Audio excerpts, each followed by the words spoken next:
Louvado seja nosso Senhor Jesus Cristo, para sempre seja louvado, e sua Mãe Maria Santíssima. Boa noite, meus irmãos. Mais uma vez nos reunimos aqui para mais uma live de formação. E nesse mês de junho, como vocês estão acompanhando, né? Aqui as lives da paróquia Nossa Senhora Aparecida, em Bananeiras, Araruama, nós estamos dedicando esse mês, né, às lives sobre a Eucaristia. Como nós, de modo especialíssimo, hoje celebramos a solenidade do Santíssimo Corpo e Sangue de Nosso Senhor Jesus Cristo, então dedicamos o mês inteiro para falar sobre esse mistério tão belo da nossa fé, tão essencial para nós. Então,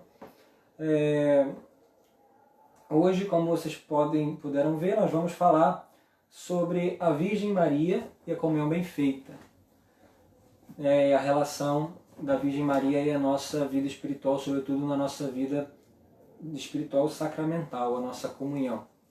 Então, o pessoal está chegando, está vendo aí que o pessoal está comentando.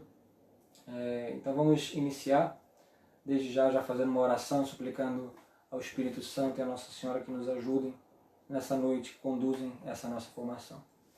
Em nome do Pai, do Filho e do Espírito Santo. Amém. Vinde, Espírito Santo, enchei os corações dos vossos fiéis e acendei neles o fogo do vosso amor. Enviai o vosso Espírito e tudo será criado, e renovareis a face da terra. Oremos. Deus, que instruíste os corações dos vossos fiéis, com a luz do Espírito Santo, fazei que apreciemos retamente todas as coisas, segundo o mesmo Espírito, e que gozemos sempre da sua consolação. Por Cristo Senhor nosso. Amém. Nós te pedimos, Jesus, nesse dia em que celebramos o Santíssimo Corpo e Sangue do Senhor, que o Senhor derrame o teu Espírito sobre nós, nos capacite para meditarmos as verdades de fé tão sublimes sobre a Eucaristia. Pedimos sobre nós o Espírito Santo que Ele nos conduza nessa noite, que não sejam palavras humanas, nem entendimentos humanos, mas tudo conforme a tua vontade e o ensinamento da Igreja. Santíssima Virgem, nós te consagramos essa noite, essa formação, que a Senhora conduza as nossas almas para perto do teu Filho Jesus, nosso Senhor. Ave Maria, cheia de graça, o Senhor é convosco. Bendita sois vós entre as mulheres, e bendito é o fruto do vosso ventre, Jesus. Santa Maria, Mãe de Deus, rogai por nós, pecadores, agora e na hora de nossa morte. Amém. Nossa Senhora, Rainha dos Anjos, rogai por nós. Em nome do Pai, e do Filho e do Espírito Santo. Amém. Então, meus irmãos, vamos lá. Mais uma vez, boa noite para quem eu não tinha chegado ainda. Estou vendo várias pessoas, falando aí. A minha irmã está assistindo. Boa noite, Manu, fique com Deus. O Anderson, Dona Sueli, enfim, muitas pessoas assistindo. Então, vamos iniciar. Eu confesso a vocês que esse tema é um tema muito belo, é um tema muito profundo, mas ao mesmo tempo é um tema que me faz tremer um pouco de falar, porque são temas são assuntos muito fortes, assuntos muito profundos, mas são assuntos delicadíssimos da nossa fé, são temas muito sublimes. Então, assim, é uma coisa que a gente se sente indigno, assim, de contemplar. Então é muito belo contemplar a Santíssima Virgem e a Eucaristia. São temas que são primordiais para a nossa fé, essenciais. Então, algumas pessoas até gostaram do tema, perguntaram como é que ia ser, enfim. A primeira coisa que a gente pode dizer é que não dá para separar Nossa Senhora de Jesus. A gente vai falar sobre a comunhão bem feita. E a Virgem Maria, a influência da Virgem Maria na nossa vida de comunhão, na nossa vida espiritual. Quando nós comungamos o Santíssimo Sacramento, que é Jesus Cristo, o próprio Jesus, o corpo do Senhor Jesus Cristo. Então, quando nós comungamos o Verbo encarnado. E o Verbo encarnado, o Senhor Jesus Cristo, ele não se separa de Maria. Ele não quis se separar de Maria nunca. Então não se pode falar de Maria sem falar de Jesus. Enquanto eu pensava nessa formação, eu me lembrava de tantas aparições de Nossa Senhora. Por exemplo, a gente falou da última vez em Fátima, mas em todas elas, em Fátima, em Guadalupe, em Lourdes, em aparições de Nossa Senhora das Graças, Em todas elas, Nossa Senhora pedia para construir uma capela. Por exemplo, em Fátima, ela pediu para construir uma capela. Né, falou, né, em 13 de setembro, falou, esse dinheiro é para construir uma capela. Em Lourdes, falou para Bernadette também que ia construir uma capela. Bernadette falou para o padre que ia construir uma capela. Nossa Senhora das Graças apareceu para Santa Catarina já dentro de uma capela, né, diante do Santíssimo Sacramento. Enfim, Guadalupe também, e todas elas se tornaram grandes igrejas, centros de peregrinação, onde se celebra quase que de hora em hora o Santíssimo Sacramento, a Santa Missa, né, adoração ao Santíssimo, a Santa Missa. Então, assim, a Virgem Maria, ela nos atrai para a Eucaristia. A Santíssima Virgem nos atrai para a Eucaristia porque é exatamente isso, essa é a missão de Nossa Senhora, nos atrair para Jesus. Né? Foi para isso que o nosso Senhor criou Maria. Foi para isso que Deus fez Maria. Deus fez Maria simplesmente para ser um canal por onde nosso Senhor passa. Né? E eu já inicio já com esse tom, porque esse é o tom da nossa formação. São Luís Maria Grignon de Montfort, o autor daquele belíssimo livro Tratado da Verdadeira Devoção à Santíssima Virgem, logo na primeira frase do tratado, ele diz assim: foi por meio da Santíssima Virgem Maria que Jesus entrou no mundo. E é por meio da mesma Virgem Maria que ele deve reinar no mundo. Então, só por essa frase de São Luís de Montfort, a gente já vê a íntima ligação de Maria com as nossas almas. Porque Jesus veio para nos santificar, Jesus veio para nos libertar, e ele não fez outra coisa senão vir por Maria.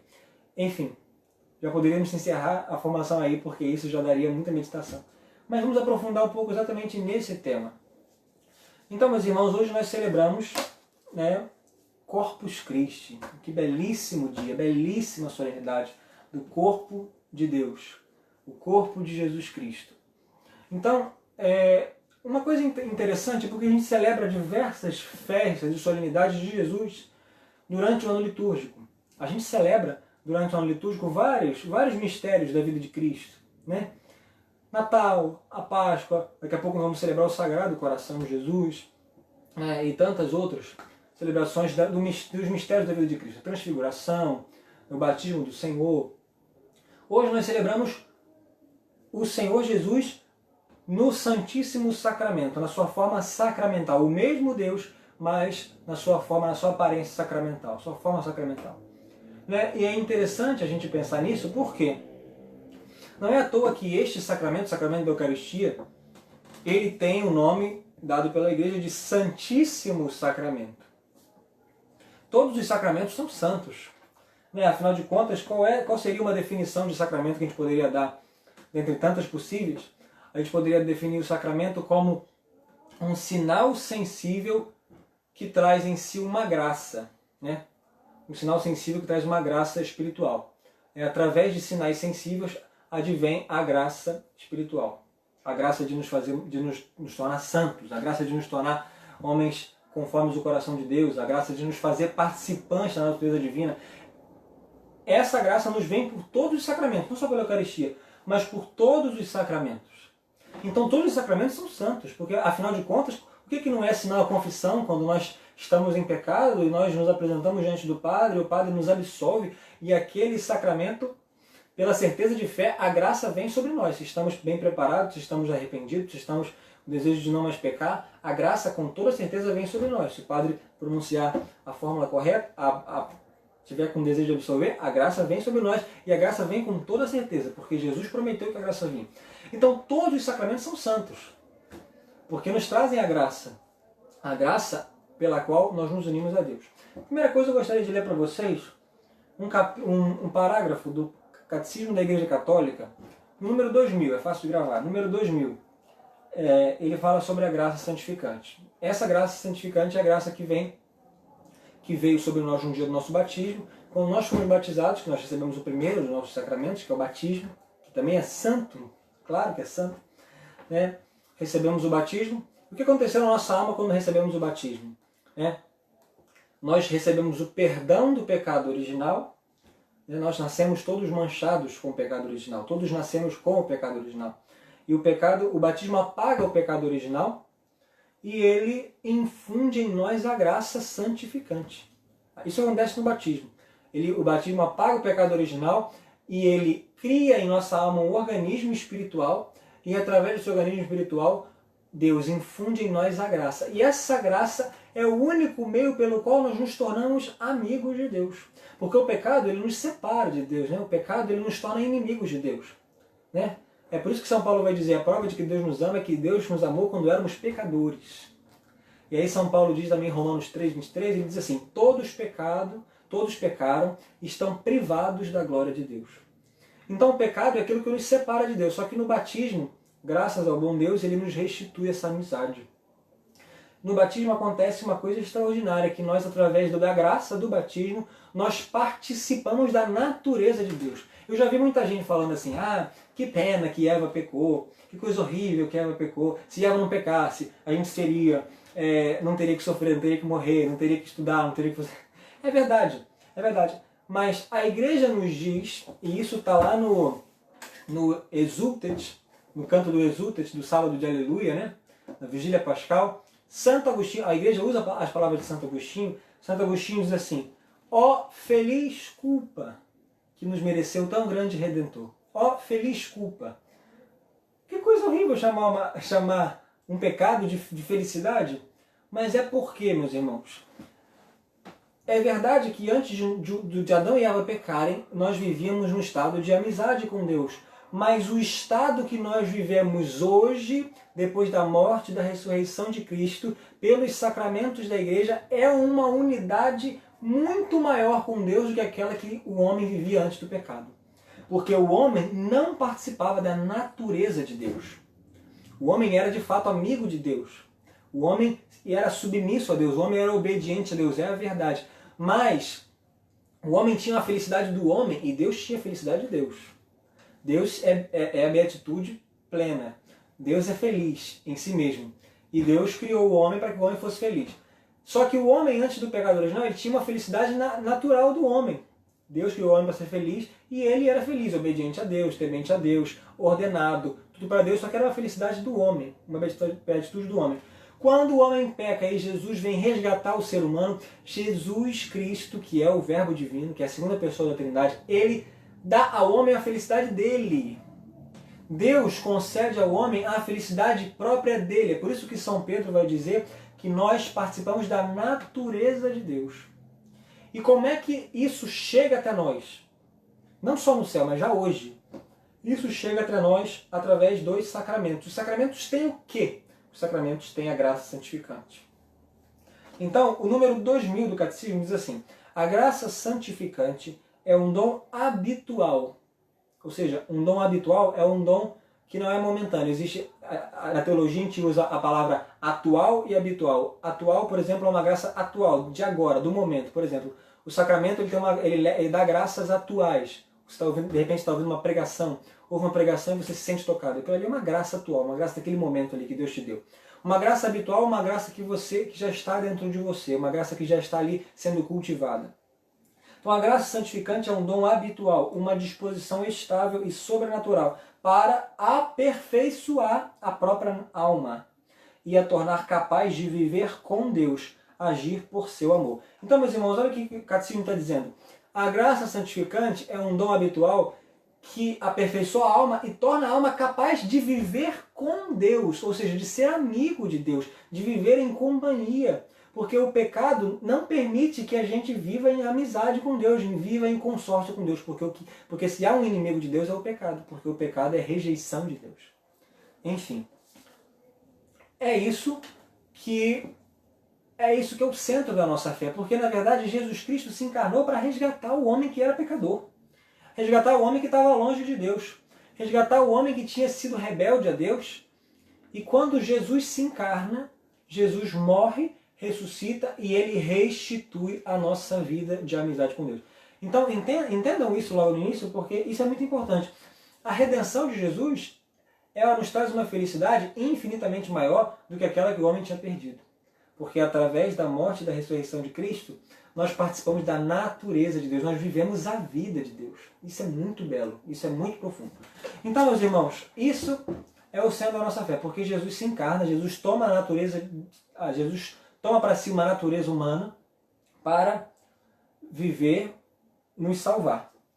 E aí, meus irmãos, é interessante isso no dia de Corpus Christi, por quê? Porque Corpus Christi, como eu havia falado, é uma celebração única no ano litúrgico, porque Embora nós celebremos vários outros mistérios da vida de Cristo durante o ano, Corpus Christi nós celebramos o Santíssimo Sacramento. O que é o Santíssimo Sacramento? A Eucaristia, o Santíssimo Sacramento, é a hóstia consagrada, né? Aquele pão de trigo e aquele vinho de uva que são apresentados ao altar na Santa Missa e através da oração do sacerdote, através da consagração, através da imposição de mãos, através das palavras da consagração de um sacerdote validamente ordenado, aquele pão e aquele vinho se tornam verdadeiramente o corpo e o sangue do Senhor Jesus Cristo. Não é uma representação, não é uma lembrança simplesmente de faz de conta, é uma realidade. Por isso que se chama transubstanciação, né? Transubstanciação é algo único na igreja, né? Transubstanciação significa a mudança da substância. E brevemente, a gente não vai explicar tudo do mistério eucarístico hoje, mas para vocês entenderem, né? O que é substância. Na filosofia a gente usa esses termos, né? Desde Aristóteles, substância e acidente. A substância é aquilo que faz algo ser aquilo que ele é, por exemplo, a substância do homem, né? E a substância do homem é o homem em si mesmo. E o acidente, em contraposição da substância, é aquilo que está em uma substância, aquilo que compõe uma substância. Por exemplo, a minha substância sou eu mesmo, é o homem Breno. Mas o Breno, a substância Breno é composta de vários tipos de acidentes. Por exemplo, o meu cabelo, as minhas unhas, né? Então, assim, as minhas unhas, os meus cabelos são acidentes da minha substância. Se eu tirar meu cabelo, se eu tirar as minhas unhas, eu continuo sendo quem eu sou. Mas se eu mudar minha substância, eu mudo quem eu sou, o que é impossível.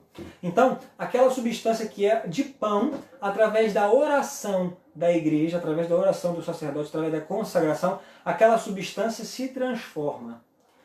O acidente permanece acidente de pão. O gosto de pão, o cheiro de pão, a cor do pão, a forma do pão, né, a textura, tudo permanece como pão. Mas a substância já não é mais pão. É o corpo do Senhor. É o mistério da fé, como o padre reza na missa. Eis o mistério da fé. Mas isso é verdade. E como é que nós sabemos que é verdade? Primeiro, nós sabemos que é verdade porque foi o próprio Cristo que instituiu e a igreja confirmou, sempre creu nisso desde o início. E segundo, porque Deus quis confirmar essa fé por inúmeros, mas inúmeros milagres eucarísticos. Se você muitos. Inclusive, a festa que celebramos hoje, Corpus Christi, ela foi instituída por causa de um milagre eucarístico. O milagre de Orvieto. Né? Um padre que não acreditava na Eucaristia, de repente, quando foi consagrar o corpo e o sangue do Senhor na missa, na mão do padre, a hóstia virou carne humana. Então, dentre milhares, esse é um dos milagres eucarísticos. Mas, enfim, então nós celebramos o corpo do Senhor, o corpo, algo material. Né? Então, isso é importante. O que a gente celebra hoje é o corpo de Cristo. O corpo e o sangue, ou seja, o corpo humano de Cristo e o sangue humano de Cristo, que são o sangue divino e o corpo humano. Porque Jesus Cristo é uma pessoa divina, com duas naturezas. A natureza divina e a natureza humana. Jesus, a segunda pessoa da Trindade, sempre foi Deus, desde sempre, e sempre teve a natureza divina. Sempre foi da natureza divina, mas decidiu unir a essa natureza divina à natureza humana. Então, a pessoa divina, que sempre teve a natureza divina, se uniu à natureza humana e então Jesus Cristo se tornou verdadeiro Deus e também verdadeiro homem. Jesus Cristo sempre foi Deus, mas a partir do tempo, a partir daquele nascimento de Maria, ele se tornou também homem. Perfeito Deus e perfeito homem. Então, meus irmãos, nós celebramos o Santíssimo Sacramento, que é o corpo, que é algo físico de Cristo. Então, é importante saber que esse corpo físico, essa aparência de pão que nós comungamos, essa hóstia que nós comungamos, é verdadeiramente o corpo do Senhor. Verdadeiramente o corpo do Senhor. Então, sabendo isso, meditando isso, isso já torna a nossa vida de fé muito mais especial. Porque quando eu comungo a hóstia consagrada, eu estou tendo contato imediato, ou seja, sem nenhuma mediação com o corpo humano de Jesus Cristo. Por isso que ele é chamado de Santíssimo Sacramento.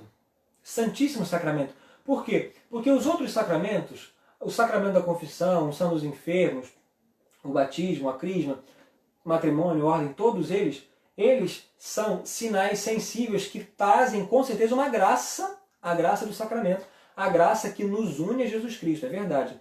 Mas o Santíssimo Sacramento, a Eucaristia, além de trazer a graça própria da Eucaristia, ela nos traz o próprio autor da graça.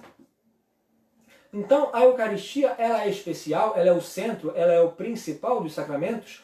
Por quê? Porque a Eucaristia não é só um sacramento no qual está uma graça que nos une a Jesus Cristo. Está sim uma graça que nos une a Jesus Cristo, mas está o próprio Jesus Cristo. Ou seja, o próprio autor da graça, o autor dos sacramentos, o Rei, o Senhor, Deus Eterno e Todo-Poderoso está naquela hóstia. É aquela hóstia. Então, meus irmãos, isso é sublime. Isso é maravilhoso. E isso nos faz exultar de alegria por sermos católicos, porque somente a verdadeira igreja pode ter algo como isso. Então Jesus, num ato de amor maravilhoso, naquela quinta-feira santa, ele instituiu a Eucaristia. Então, o próprio catecismo da igreja diz isso, vocês podem olhar, eu posso mostrar, posso dizer para vocês onde está. Número 1324. 1324, vocês podem olhar depois, a gente não vai ler, mas nesse parágrafo do catecismo, a igreja diz que a Eucaristia é fonte e ápice da vida cristã, citando o Concílio Vaticano II, o Lumen Gentium, que diz que a Eucaristia é fonte e ápice da vida cristã. Ou seja, diz o catecismo, toda a evangelização da igreja, todo o trabalho pastoral, todos os sacramentos se ordenam para a Eucaristia como seu fim. A gente tem que meditar sobre isso, gente. Porque, pensem comigo, o Catecismo da Igreja Católica está dizendo que a Eucaristia é o fim de toda a ação da Igreja. A Eucaristia é o fim de todos os sacramentos. Ou seja, sabe como é que a gente poderia trocar em miúdos essa frase? A gente poderia dizer assim, eu existo para comungar. Você existe para comungar. Você nasceu para comungar. Você foi batizado para comungar. Parece banal essa frase, mas não é. Porque as pessoas falam, vai comungar. Você não confessa para comungar. Vai comungar como se fosse um ato puramente exterior. Mas não é um ato puramente exterior. Sabe por quê? Por que Jesus Cristo se deu no Santíssimo Sacramento? Por quê? A razão pela qual Jesus Cristo se deu no Santíssimo Sacramento foi o amor. O amor sem limites de Deus quis se encerrar sob a forma de pão para que fosse íntimo de nós, para que estivesse em nosso coração. Gente, Jesus Cristo vem para estar no Santíssimo Sacramento, para estar dentro de nós através da comunhão, porque Ele quer transmitir a felicidade dEle. E é exatamente no momento da comunhão que nós temos a graça de receber todos os frutos da morte e da ressurreição de Cristo. Porque, gente, pensem comigo, Jesus nasceu, morreu e ressuscitou para nos dar a felicidade do céu. A felicidade do céu. Jesus não nasceu, morreu, ressuscitou para nos dar uma felicidade aqui na terra, para nos dar uma felicidade passageira, para nos dar uma felicidade de um bom dinheiro, de um bom emprego, de um prazer. Não, a felicidade é muito maior do que isso. Ele quis trazer a felicidade dele. Ele quis trazer a felicidade do Pai, do Filho e do Espírito Santo. A felicidade eterna que a Trindade vive. A felicidade eterna em que a Trindade vive. Gente, porque, entendam uma coisa, Deus não precisava criar o homem. Deus não precisa de mim, Deus não precisa de você. Se Deus me criou, se Deus te criou, é porque Ele amou você. É porque Ele me amou e Ele quis partilhar da sua própria felicidade comigo e com você. Deus não é carente. Deus não precisa de uma outra pessoa para lhe fazer feliz. Deus já é feliz. E deixa eu dizer uma coisa mais profunda ainda. É da essência de Deus amar. É da essência de Deus amar. Porque qual é a atividade, digamos assim, da Trindade? Como, entre aspas, funciona, entre muitas aspas, a Trindade? O Pai ama o Filho, gerando o Filho. O Pai ama o Filho. O Filho ama de volta o Pai, num amor infinito. E esse amor entre o Pai e o Filho, essa comunhão entre o Pai e o Filho se chama Espírito Santo, é uma pessoa divina. Então, meus irmãos, a essência da Trindade é amor. Então, quando Jesus Cristo decide se encerrar numa aparência de pão, numa aparência de vinho, para estar dentro de nós no momento da comunhão eucarística, é simplesmente para amar você e para que você seja amado por Ele. Para que você o ame de volta também. Então, meus irmãos, é puramente o amor que leva Jesus a se encerrar no Santíssimo Sacramento. É simplesmente o amor que o torna vulnerável na mão de um sacerdote. O amor que o torna vulnerável na mão de um ministro da Eucaristia. Jesus se torna vulnerável para vir ao teu coração, para vir ao meu coração. Então, meus irmãos, Jesus, Ele está vivo na Eucaristia. Ele está vivo. Na Eucaristia existe um ser humano vivo. Vivo. No sacrário bate um coração humano vivo. Ele está sob a forma sacramental, é verdade. Mas ali está o Verbo encarnado, está a pessoa divina, com a natureza humana e divina. Ali está Jesus Cristo. Então, e aí, quando Jesus vem para morar no nosso coração, Ele vem para ser amado. Para vir a ser amado. E por que Ele vem para ser amado e por que Ele vem para amar? Porque deixa eu dizer uma coisa para vocês, meus irmãos. Jesus veio, se encarnou, morreu, ressuscitou para nos salvar, para que tivéssemos a possibilidade de chegarmos até o céu. E o céu, nós chegamos até o céu através de uma vida de santidade. E através de uma vida de santidade, nós conseguimos a graça da visão beatífica, que é o céu. E o que significa santidade? A santidade não é não pecar. A santidade não significa se abster de pecados. Porque isso é mais do que nossa obrigação. A santidade é amar, a santidade é crescer na caridade. A santidade, diz o Concílio Vaticano II, a santidade é a perfeição da caridade. O que é a caridade? Rapidamente vou explicar o que é a caridade. A caridade é um dom, né? uma virtude teologal, perdão, é uma virtude teologal que é infundida em nós no batismo e é uma virtude através da qual nós amamos a Deus acima de todas as coisas e ao próximo como a nós mesmos. Então essa é a caridade. Então Deus infundiu na nossa alma a fé, a esperança e a caridade no batismo. A caridade é aquilo que nos transforma, porque o amor transforma as pessoas. Pensa numa coisa aqui. Quando você ama muito uma coisa, você quer possuir aquela coisa. Você quer se unir àquela coisa. Quantas pessoas mundanas que têm no prazer o maior do seu amor? O maior do seu amor. Então quer se unir ao prazer. Então quer fazer de tudo para ter o prazer. Quer fazer de tudo para possuir prazeres. Tem pessoas que amam o dinheiro e querem se unir ao dinheiro. Faz tudo para ter dinheiro. Faz tudo para conseguir mais dinheiro. E nunca está satisfeito. Tem que ter mais, tem que ter mais, tem que ter mais, tem que ter mais. Incessantemente.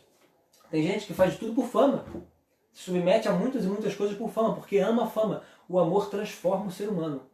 Porque aquilo que você ama, você se transforma naquilo que você ama. Se você ama a fama, você quer se transformar num homem famoso. Se você ama o dinheiro, você quer se transformar num homem que tem muito dinheiro. Se você ama o prazer, você quer possuir o prazer. O amor atrai o amante para o objeto amado. Então, a caridade é uma graça que Deus nos concedeu. O dom da caridade é uma graça, uma virtude teologal que Deus colocou no nosso coração, através da qual nós amamos a Deus. Porque nós, pecadores, seríamos incapazes de amar a Deus se Deus não viesse e colocasse em nós a virtude da caridade para que nós amássemos a Ele. Então, quanto mais uma alma vai se santificando, mais a caridade vai crescendo no coração dela. Mais a caridade vai crescendo, mais ela vai amando a Deus. Mais ela vai querer se unir a Deus. Mais ela vai querer buscar a Deus. Mais ela vai querer rejeitar o mundo. Mais ela vai querer rejeitar as coisas do mundo, as coisas que afastam de Deus. E mais vai querer se unir a Deus. É a caridade. Então o processo de um homem que é pecador para se tornar um homem santo é o crescimento da caridade. Não um crescimento quantitativo, como se eu tivesse vários livros. Eu tenho um livro, agora tenho outro livro, agora tenho uma pilha de livros. Não, é a intensidade da caridade. É como um fogo, é como um calor. Vai se tornando mais quente, vai se tornando mais quente. E essa caridade vai crescendo no nosso coração. Isso que se chama santificação. É isso que se chama santificação. Então, a santificação é o amor de Deus que vai se tornando mais quente em nós e vai nos movendo a agir divinamente. Vai nos movendo a agir conforme a vontade de Deus. Ou seja, a santidade é o movimento de Deus para conosco. Deus nos transforma, Deus nos toca. Agora, deixa eu dizer uma coisa para vocês, meus irmãos. Se a santidade é o crescimento da caridade, e se a caridade é o movimento de Deus nos tocando e nos transformando, Deus nos transforma através de um contato. Deus precisa nos tocar. Deus precisa nos transformar. Deus faz isso de muitas maneiras. Graças ao batismo, nós temos na nossa alma um organismo espiritual através do qual nós temos um contato com Deus. Mas, meus irmãos, o amor de Deus foi tão grande, tão grande, tão grande, tão grande, que Ele quis que houvesse um sacramento, através do qual, sem nenhuma mediação, sem nenhuma barreira, sem nenhuma interrupção, o próprio Deus tocasse no nosso corpo. É isso que acontece na Eucaristia, e isso é maravilhoso. Nos momentos em que Jesus Cristo na Eucaristia está tocando no seu corpo, quando você comunga aquela hóstia, quando aquela hóstia toca a sua língua, desce e fica no seu estômago, Jesus Cristo está te tocando fisicamente. Fisicamente. Como ele tocou como aquela mulher no fluxo de sangue. Lembra aquela mulher no fluxo de sangue que tocou na barra da veste dele e da barra da veste saiu uma força e ela foi curada. Como Jesus tocou no ouvido do surdo, como Jesus tocou no olho do cego, fez lama, como ele tocou. Então o corpo físico de Cristo tocou e da força e daquele toque do corpo físico de Cristo saía uma graça. E aí eu quero mostrar para vocês a profundidade desse toque físico de Cristo. Se você não tem a Bíblia aí, se você está com ela aí, você pode abrir Colossenses capítulo 2, versículo 9. Se você não quiser abrir agora, não tem problema, você anota e leia depois. Mas eu vou ler para você esse versículo. Olha o que São Paulo está dizendo através da carta aos Colossenses. Colossenses 2, versículo 9. São Paulo diz assim: pois nele, em Jesus Cristo, nele habita corporalmente toda a plenitude da divindade. Vou ler de novo. Pois nele, ou seja, em Jesus Cristo habita corporalmente a plenitude da divindade. Então, meus irmãos, olha só. São Paulo está dizendo, naquela pessoa divina, com um corpo humano, ou seja, Jesus Cristo, naquela pessoa, naquele corpo humano, ali, naquele corpo, habita corporalmente, né? Naquela pessoa habita corporalmente a plenitude, ou seja, o tudo, a plenitude da divindade. O que isso significa? Significa que quando eu tenho acesso ao corpo de Cristo, eu tenho acesso à plenitude da divindade. Significa que quando aquela hemorroísa tocou, e ela nem tocou no corpo, ela tocou na veste, né? Na veste que tocava no corpo, né? Tocou quando aqueles apóstolos tocavam no corpo, quando aquelas pessoas tocavam no corpo de Cristo. Quando nós tocamos a Eucaristia, nós estamos tocando na plenitude da divindade. Você tem noção da grandeza disso? Gente, o Deus que criou o céu e a terra, o Criador do universo, aquele que o céu e a terra não podem conter, está na Eucaristia para ser tocado pelas mãos dos sacerdotes e para ser comido, mastigado por mim e por você, para que ele, dentro de nós, nos toque. E é muito maior do que tocar com a mão o corpo de Cristo. O próprio Cristo vem ficar dentro de nós. E se nele habita corporalmente a plenitude da divindade, quando nós comungamos e nós temos contato físico imediato com aquele corpo, nós estamos tendo contato físico imediato com a divindade de Cristo. Então, isso é belíssimo, isso é profundíssimo, isso é maravilhoso, porque quando nós estamos tocando naquela Eucaristia, quando a Eucaristia vem para morar dentro de nós, nós estamos tocando, ou melhor, nós estamos sendo tocados pelo autor da graça, pelo autor da santidade. E aí, meus irmãos, eu queria dizer para vocês, né, quais são os frutos da Eucaristia, né, quais são os frutos da comunhão. A gente está falando da comunhão, né, a gente poderia estar falando da adoração, mas estamos falando sobretudo da comunhão, no momento em que ele vem ficar dentro de nós. Ele vem se fazer alimento para nós. E o Catecismo da Igreja fala sobre os frutos da comunhão. E quais são esses frutos da comunhão? Para que ele vem na comunhão? Ele vem para nos unir a Ele. É para amar. Gente, porque o que eu falei é o centro de tudo. Ele vem para nos santificar, e ele nos santifica pelo contato. Então, quando nós estamos tendo um contato com a Eucaristia, nós temos um contato muito privilegiado, porque nós estamos tendo um contato imediato, sem mediação, com o autor da santidade. Então ele está nos tocando. E ali é um momento de graça, um momento de maravilha, para que você peça as virtudes de que você necessita para ser santo. As virtudes de que você necessita para amar a Deus, para largar o pecado, para abandonar a vida velha. É ali, está ali tocando, ele está tocando em você, ele está vivendo em você. E não tem nenhuma mediação, não tem nenhuma barreira, não tem nenhuma parede. Jesus está tocando em você. Então, mas para que ele vem? Ele vem para nos unir, para se unir a nós. E para nos unir a Ele, em amor. E ele vem como um alimento, não é à toa que ele veio como pão. A Catecismo da Igreja diz que os frutos da comunhão são como se fosse o que é o fruto de um alimento corporal para o corpo, é o fruto do alimento espiritual para a alma. Por exemplo, quando a gente come uma comida, o nosso corpo se alimenta, ele fica alimentado, ele cresce, o nosso corpo se fortalece, cresce, nós sentimos deleite, nós sentimos prazer, né? E ele nos fortifica. Tudo isso acontece com a nossa alma quando a gente comunga Jesus Eucarístico. Assim como o corpo se nutre de um alimento corporal, de uma carne, por exemplo, a gente come carne e a gente fica nutrido, fica forte, né? E a gente come, o corpo fica forte, a gente fica com força, a gente também sente o prazer, o gosto, enfim. E tudo isso nos dá vida. O alimento corporal nos dá vida, porque se a gente parar de comer, a gente vai morrer. A vida do corpo. Para o alimento da alma é a mesma coisa. Se a gente parar de se alimentar de Jesus, a gente morre. Porque é Ele que dá vida. É Ele que... Jesus diz em João capítulo 10, versículo 10, eu vim para que todos tenham vida, e vida em abundância.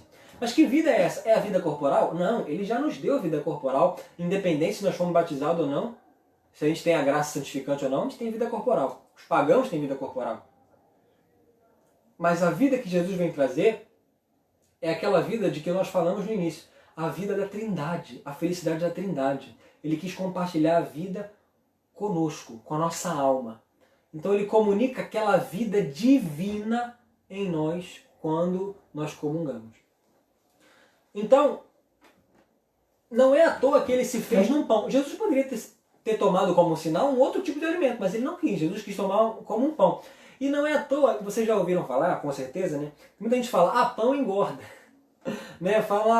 Tem gente que faz dieta e não come pão, porque pão engorda. E é verdade, o pão engorda mesmo. Por quê? Porque o pão alimenta. O pão alimenta o corpo, por isso que ele engorda. Se comer demais vai engordar. O pão alimenta. E Jesus quis se utilizar de um sinal, de uma aparência de pão, justamente para nos fazer entender que essa aparência de pão é para que a gente lembre de que o pão alimenta o nosso corpo, fortifica o nosso corpo, entre aspas, engorda o nosso corpo. É o que acontece com a nossa alma quando comungamos o pão da vida, o pão divino, que é Jesus Cristo. O que acontece é que nós nos alimentamos, porque o pão alimenta o corpo e o pão do céu alimenta a alma. E aí eu queria ler um trecho do Evangelho de hoje para que a gente meditasse sobre isso, porque é profundíssimo o Evangelho de hoje. João capítulo 6, versículo 53. João 6, 53. Olha o que diz Jesus no discurso do pão da vida. Jesus disse, em verdade vos digo, se não comerdes a carne do Filho do Homem e não beberdes o seu sangue, não tereis a vida em vós mesmos. Gente, olha o que Jesus disse, olha a seriedade das palavras de Cristo. Se vocês não comerem a carne do Filho do Homem e não beberem o seu sangue, vocês não vão ter a vida. Ou seja, gente, quem tem a vida sou eu. É como Jesus estivesse falando assim, gente, quem traz a salvação sou eu. Lembra que São Paulo falou, Colossenses 2,9? Em Jesus Cristo está corporalmente a plenitude da divindade. Não está em outro. Desculpa dizer, mas não está em Buda a plenitude da divindade. Não está em Allan Kardec. Não está em bruxaria. Não está em trabalho espiritual. Não está em maçonaria. Não tá... É em Jesus Cristo que está a plenitude da divindade. E só nele. São Paulo vai dizer lá em Efésios 1,3, é nele que nós temos redenção. Nele e só nele. Então quando Jesus diz assim, gente, se vocês não comerem a minha carne e não beberem o meu sangue, não tereis a vida em vós. Não é porque eu sou mau, mas é porque a vida está em mim. É porque eu sou Deus. E eu estou me dando a vocês para que vocês tenham me comungando, me comendo, me mastigando, entrem em contato com a vida divina. É uma coisa lógica. Se ele se dá em alimento, se ele se dá como pão, é porque através daquela comunhão, através daquela mastigação, em latim manducare, na palavra da consagração, em latim, a igreja usa essa palavra, né? Manducare é mastigar, é comer. Tomai todos e comei. Tomai todos e mastigai, né?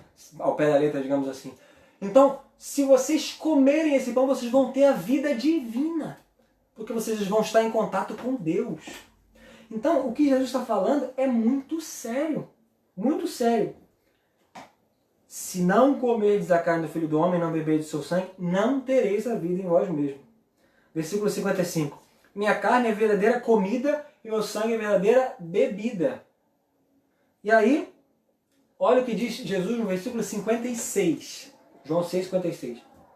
Quem come a minha carne e bebe o meu sangue, permanece em mim e eu nele. Gente, isso é maravilhoso. Maravilhoso. Porque, gente, pensem no seu santo de devoção. Pensem no seu santo de devoção. Né? A vida de um santo, a vida de qualquer santo, é uma vida extraordinária.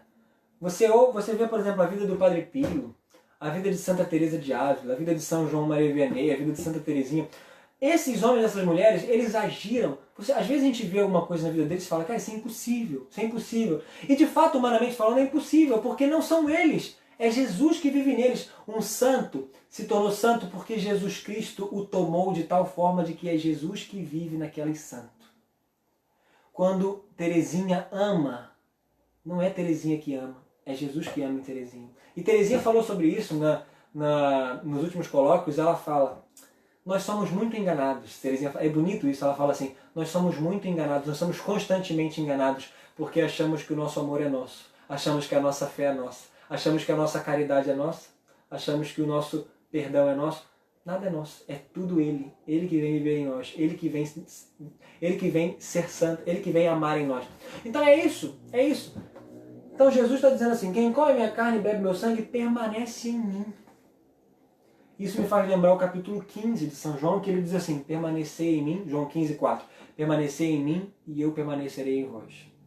Versículo 5 ele diz assim, João 15,5, assim como um ramo não pode dar fruto se não estiver ligado à videira, assim vós não podereis dar fruto se não estiverem unidos a mim. Porque sem mim nada podeis fazer. Jesus está dizendo, sem mim nada podeis fazer. Então, na Eucaristia, Ele está fisicamente para nos tocar, para nos santificar. Então ele está dizendo, quem come a minha carne e bebe meu sangue, permanece em mim e eu nele. Versículo 57. Como o Pai que vive me enviou, e eu vivo pelo Pai, também o que comer de mim viverá por mim. Essa é a promessa da santidade. Essa é a promessa da santidade. Jesus está dizendo assim, se você comungar a Eucaristia, assim como eu vivo do meu Pai, ou seja, assim como eu vivo de Deus, que lindo isso, Jesus falando, né? Jesus, homem Deus, falando, eu vivo do Pai. Ele está falando assim, quem comunga, assim como eu vivo do Pai, quem comunga viverá de mim. É o que São Paulo diz. Gálatas 2:20. Não sou eu quem vivo, é Cristo que vive em mim. se pudesse definir o que é um santo, é isso que São Paulo falou, é Jesus vivendo naquele santo. Enfim, então, meus irmãos, Jesus está prometendo. A palavra divina é uma palavra que acontece, que realiza. Ele promete, ele cumpre o que ele prometeu. Na teologia sacramental, a gente diz assim, que a palavra sacramental é uma palavra divina que ela realiza o que significa. Então, por exemplo, a Eucaristia é um alimento, ela significa um alimento, porque pega um pão, né?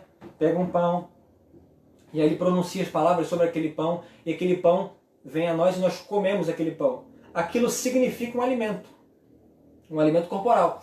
Mas, como é um sacramento, aquele sacramento realiza de verdade o que aquilo significa. Aquilo significa uma ceia, aquilo significa um alimento, mas aquilo não só significa, mas aquilo realiza. De fato, nós somos alimentados. Né? Por exemplo, no batismo.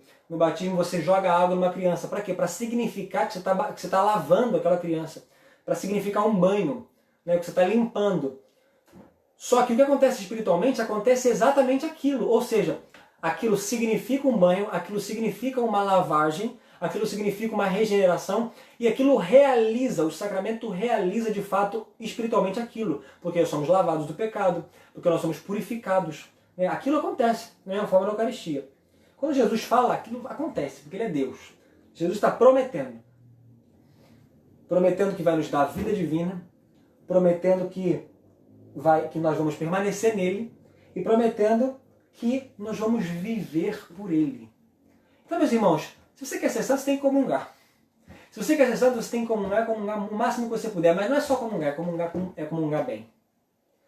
Porque você vai dizer assim, Breno, tudo bem, você está falando aí da comunhão, isso parece infalível. Né? Jesus, como é que eu comungo há tanto tempo e já não sou santo? Como é que tanta gente comunga há tanto tempo e não é santo? Aí é que tá, meus irmãos. Aí é que tá. Porque, infelizmente, a gente comunga muito mal. A gente comunga, primeiramente, sem fé, muitas vezes. A gente comunga sem fé e sem amor. Quantas e quantas vezes na missa você, às vezes, não foi lá, comungou Jesus sem se preparar, como se estivesse indo para uma fila qualquer, sem rezar, sem se unir a Ele, sem entrar dentro de você, se preparar. E quando você comungou, você voltou para o seu banco, de repente você pegou o folheto, começou a cantar, como se não tivesse nada acontecendo dentro de você. Ou então você ficou, rezou uma meia dúzia de oração pronta e nem pensou naquele que estava dentro de você, e aí se levantou, ficou lá esperando a missa acabar, olhou para o relógio, foi conversar. Ou seja, você não tratou aquela Eucaristia como se fosse uma pessoa, e como é uma pessoa dentro de você. A gente comunga muito mal. E a gente tem que, a partir de hoje, comungar muito bem.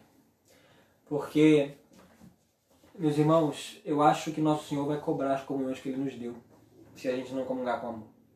É um presente maravilhoso, porque Ele está ali. Ele está muito mais vivo do que eu e você. Ele está vivo dentro de você na hora da comunhão.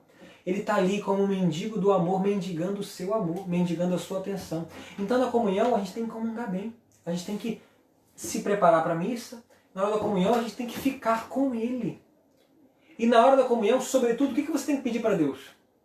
Bens materiais? Não peça bens materiais.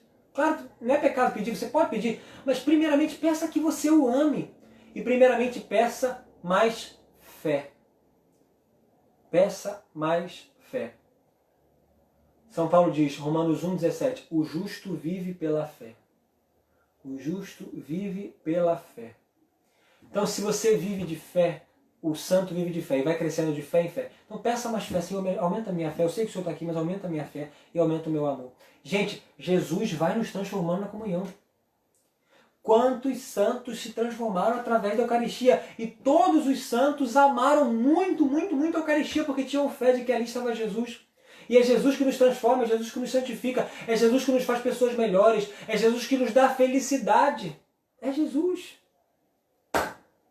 É Jesus. E não tem outro caminho. Então a gente tem que comungar muito bem. E aí, gente, vocês vão me perguntar, mas Breno, você está falando da Eucaristia, isso está muito bonito, isso é muito profundo, mas cadê a Virgem Maria? Acontece, meus irmãos, que nesse momento a gente não pode deixar de lembrar de Nossa Senhora. Porque, meus irmãos, como eu falei no início, a festa de Corpus Christi é a festa do Santíssimo Corpo e do Santíssimo Sangue de Jesus Cristo. E deixa eu dizer uma coisa para vocês. A gente medita pouco nisso, infelizmente deveria meditar mais. Mas o corpo e o sangue de Jesus Cristo, o corpo de Deus que está no sacrário, o corpo de Deus que vem no seu coração na nova comunhão, o corpo de Deus que morreu na cruz, ele só pôde morrer, ele só pôde viver, ele só pode estar no sacrário porque antes ele teve um corpo humano. Né? Aquele Santíssimo Sacramento é o corpo humano de Cristo sob a forma sacramental, sob as espécies eucarísticas. Mas ali é um corpo humano. E esse corpo humano, ele tomou de Maria Santíssima. Esse corpo físico, esse corpo humano, ele tomou de Nossa Senhora. O credo niceno-constantinopolitano diz, né? Por nós homens e pela nossa salvação, desceu do céu e se encarnou e se fez homem no seio de Maria Virgem. Né? Então, o latim, né, o credo em latim, ele usa uma preposição, né, qui propter nos homines et propter nostra salutem descendit de cielo, desceu do céu et incarnatus est, de Espírito Santo, ex Maria Virgem. Ex. Essa preposição ex em latim significa que essa preposição ela é usada quando você vai falar assim, fulano saiu daquele lugar e veio para cá. Vamos supor, fulano saiu da sua casa, saiu daquela casa e veio para cá. Você saiu daquela casa, ex domo, saiu da casa. Então, quando a igreja diz Jesus nasceu ex Maria, Jesus veio de Maria. Então, qual é a profundidade disso? Gente, a questão é o seguinte, que Maria Santíssima, ela esteve intimamente associada ao Verbo encarnado. Por quê? Porque Jesus, o Verbo divino, a segunda pessoa da Trindade, sempre foi Deus e eternamente foi Deus e ele nunca vai deixar de ser Deus. Mas quando ele quis assumir uma natureza humana, ele quis assumir dependendo de uma mulher. Dependendo de uma mulher. E ele fez isso dependendo de Maria. Ele enviou um anjo para perguntar a Maria se ela toparia fazer parte do plano da salvação. E olha o que São Paulo diz na carta aos Gálatas, capítulo 4, versículo 4. Essa é fácil de lembrar. Gálatas 4, 4. Ele diz assim: quando se completou o tempo previsto, Deus enviou o seu Filho, nascido de mulher. E na Bíblia Vulgata em latim também está lá, ex mulher. Nascido de mulher, nascido da mulher, ele veio dela. Ou seja, na plenitude dos tempos, Deus enviou o seu Filho, nascido de mulher. Ele veio dela. Então, meus irmãos, este corpo que foi pregado na cruz, o corpo divino que foi pregado na cruz, o corpo divino que vem sobre o altar, o corpo divino que desce no seu coração na comunhão, é o corpo que ele tomou ex Maria, de Maria. Ex Maria Virgine, como diz o credo. De Maria Virgem. E aí, eu queria dizer uma coisa para vocês. O maior privilégio da Virgem Maria, não foi primeiramente o ser imaculada. O maior privilégio de Maria foi ser predestinada a ser mãe de Deus. Porque quando Nossa Senhora foi destinada desde a eternidade a ser mãe de Deus, a ser a geradora de Deus, né? No latim também diz uma palavra mais forte ainda, genitrix, Dei genitrix, a geradora de Deus. Quando ela foi destinada para ser a geradora de Deus, a mãe de Deus, ela esteve numa união, ela esteve numa ordem chamada a ordem hipostática. A união hipostática é aquela união, nós já falamos no início, é um termo de teologia, não precisa se preocupar com isso, mas o que é a união hipostática? A união hipostática é aquela união única na pessoa de Cristo. Jesus Cristo, que sempre foi Deus e sempre será no céu, ele sempre teve a natureza divina. Mas qual foi a novidade para o Cristo? A novidade foi a natureza humana, né? Então a natureza divina, a pessoa divina, sempre foi pessoa divina, a segunda pessoa se une a uma natureza humana. E quando ele se une à natureza humana, ele faz isso no ventre de Maria. Ou seja, Maria está ligada à união hipostática. Maria está ligada a esse mistério da encarnação. Ou seja, Maria está ligada ao mistério de Cristo, está ligada à missão de Cristo. Como ninguém. Tem gente que acha que Nossa Senhora é a maior das santas só porque ela é muito santa, quantitativamente falando. Nossa Senhora não é a maior de todas só porque ela é quantitativamente mais santa. Isso é a ordem da graça. Por exemplo, todos os santos, Santa Teresa, São Francisco, Santo Antônio, Santa Teresinha, todos eles são santos por graça. A graça de Deus santificou esses homens. Maria também foi santificada por graça. Mas Maria, além de ser santificada por graça, ela estava intimamente ligada a uma coisa que nenhum outro homem esteve ligado, que foi a união hipostática. Nenhuma outra mulher, Teresa, Teresinha, Maria Madalena, Santa Joana Francisca de Chantal, nenhuma mulher foi geradora de Cristo. Em nenhum ventre desses Jesus nasceu. Somente no único ventre de Maria. Jesus não tomou a natureza humana de Maria Madalena, Jesus não tomou a natureza humana de Santa Catarina de Sena, Jesus não tomou a natureza humana de Santa Teresinha Menino de Jesus, Jesus só tomou a natureza humana de Maria, o corpo humano de Maria. Então, meus irmãos, Maria, ela como que dá a matéria para o sacrifício da cruz e, consequentemente, o sacrifício eucarístico. Porque o sacrifício eucarístico, ele nada mais é do que a atualização do sacrifício da cruz. Né? Então, a hóstia que nós oferecemos no altar, que é a hóstia que é oferecida em sacrifício, que é o corpo de Cristo ofertado pela nossa salvação, só é possível ser ofertado em sacrifício porque Maria deu o sim, e no sim de Maria o Verbo se fez carne ali, como num sacrário, por isso que ela é a nova Arca da Aliança, porque na Arca da Aliança antiga continha um sinal da presença de Deus, que eram as tábuas da lei. Né? Na nova Arca da Aliança está o verdadeiro Deus, o autor da lei, da nova lei, que é Jesus Cristo. Então, meus irmãos, Maria contribuiu fisicamente para o corpo de Cristo.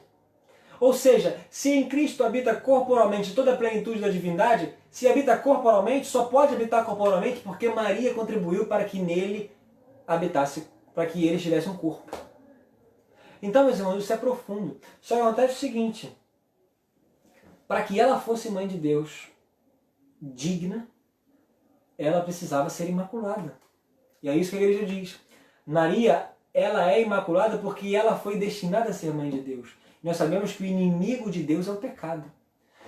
Pensem comigo, isso é coisa lógica. João capítulo 1, versículo 29, São João Batista diz: eis o Cordeiro de Deus que tira o pecado do mundo. Se ele vem para tirar o pecado do mundo, como é que ele iria consentir em habitar num ventre, num seio, numa alma que estivesse um pouquinho que fosse cheio de pecado? Santo Agostinho tem um texto belíssimo, belíssimo. Quem reza a Liturgia das Horas, esse texto está no ofício das leituras da festa de Santa Cecília, dia 22 de novembro. Podem ler lá. Santo Agostinho diz assim: Maria Santi... Perdão, estou fazendo confusão. Não é Santa Cecília, não. Santa Cecília também tem um texto de Santo Agostinho, mas é no dia da apresentação de Nossa Senhora, dia 21, um dia antes. A apresentação de Nossa Senhora. Santo Agostinho diz assim: Maria Santíssima é feliz por dois motivos. Ela é feliz porque ela concebeu Jesus no seu ventre, fisicamente. Ela é feliz por isso, muito feliz. Mas ela é mais feliz porque antes de conceber no seu ventre, ela concebeu na sua alma.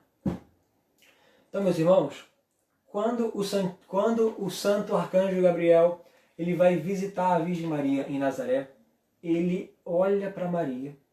E vocês sabem que os anjos ele têm uma inteligência muito acima da nossa.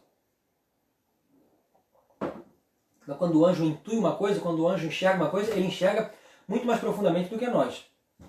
Ele olha para Nossa Senhora, ele olha para aquela mulher e se espanta.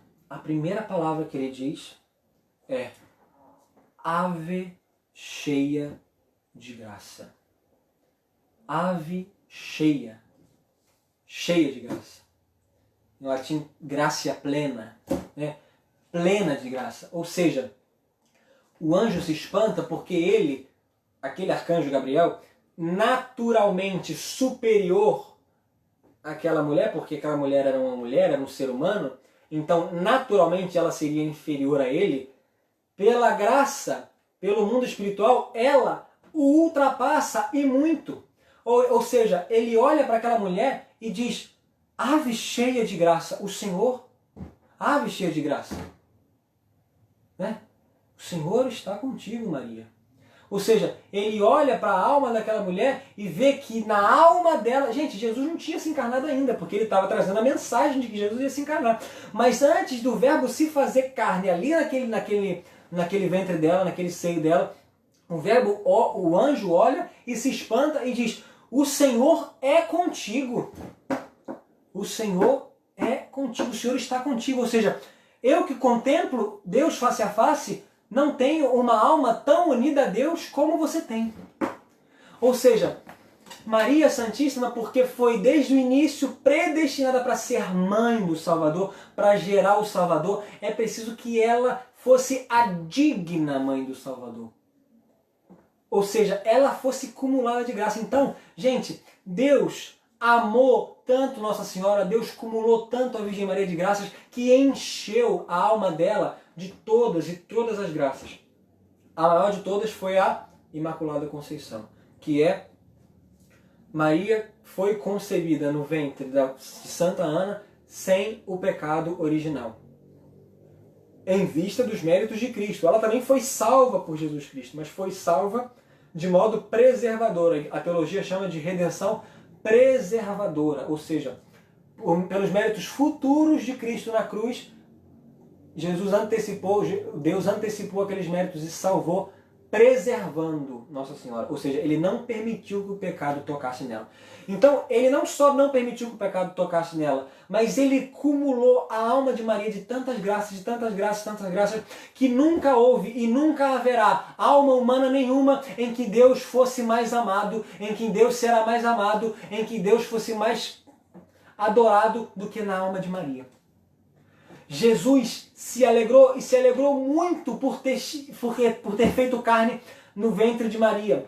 Porque não só Maria deu um abrigo físico para ele, mas Maria deu um abrigo espiritual, deu um abrigo moral, porque ele ornou a alma de Maria, ele preparou a alma de Maria, ele adornou com todas as graças, com toda a santidade, com toda a maravilhosa graça divina, porque na alma de Maria era uma alma totalmente ornada, totalmente preparada para receber o Verbo encarnado.